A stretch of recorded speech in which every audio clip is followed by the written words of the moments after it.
G'day little lippers and welcome to the show! Have you ever read a book when you were young? Whether it was a bedtime story or just to help with your reading ability? Because one such book I always remember is The Ant Bully by John Nichol.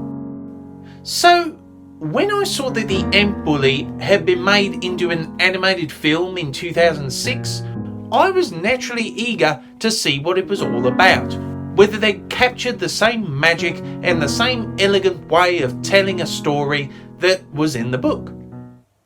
Did it do it, however? Lunatic at 3 o'clock. Okay, first problem, the animation. Now to be fair, the bug scenes and instances where the insects and other creatures interact with each other were a creative design. Colourful and nice flowing movements, obviously intended to appeal to a younger audience. As soon as the humans were introduced, however, I'm done. I mean, oh my god, it could not by any stretch of the imagination be considered flowing, detailed, or even that original.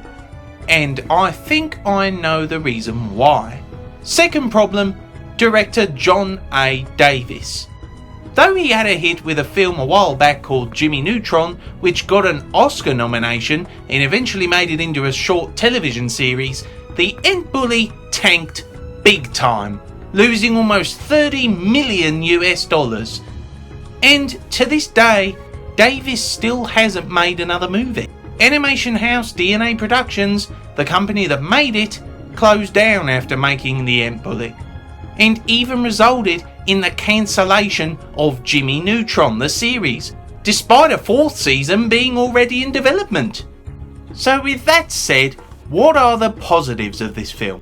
Well, it at least had a semi-flowing storyline about a young boy finding his courage to stand up to his own bully.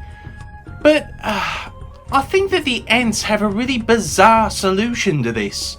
Third problem, Lucas isn't punished. They put him in with some kind of ant kids and he does some kind of Cub Scout adventure course to teach him about teamwork. What? Sorry, but in the book, Lucas was actually punished for his bullying the ants. They make him work in the field, gather food and other such physical labour, and that was just for firing a water pistol at them. What did he do here? He's most likely killed some ants. Some just babies.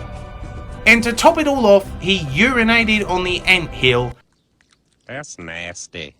And he is doing this. How was I supposed to know ants had feelings or families or trials? They're just a bunch of stupid ants. I'm sorry, but I'm really trying to find positives in this. But I think I agree with the ants' first impression of him. Throw him in the pit! Let's eat 'em! But then, problem number 4. He doesn't care. And when he does, it's not believable. Lucas is an extremely unlikable character in this film, not only because he's easily manipulated, not only because he's selfish, not only because he's violent and angry for sometimes no reason whatsoever. When he does care, he does silly stuff like this. I'm an ant. Okay, I'm an ant. He's got it. He's got it. Look, I'm an ant.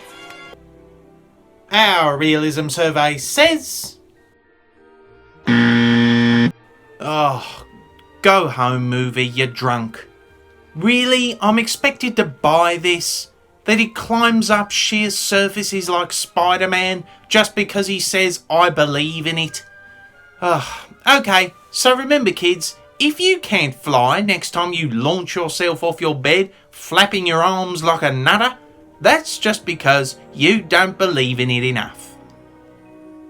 Good message. At least in the book, he is real and a relatable character who is clearly understanding what he did was wrong and eventually made up for it, making friends with the Queen.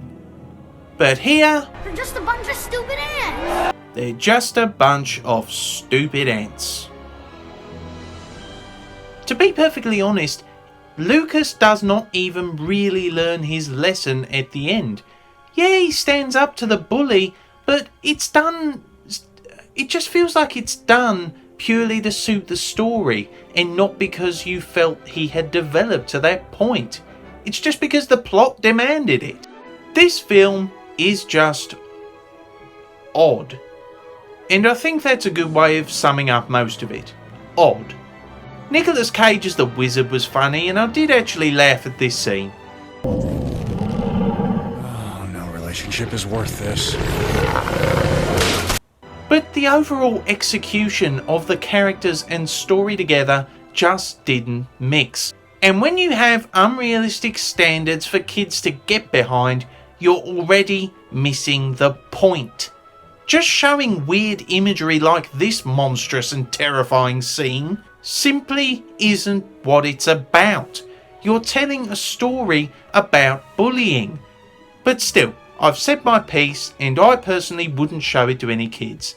Its unlikable main character, unrealistic belief standard, and just odd imagery are simply not a good message to take away, and I'm sure is the reason this film tanked. They're just a bunch of stupid ants. I score this film 3 out of 10 Croc points. Creative moments, but ultimately outweighed by the bad characters and bad storytelling. Take care, little nippers. Be sure to like, subscribe, follow me on Twitter, and, if you can, support me on Patreon. See you in a while, crocodiles!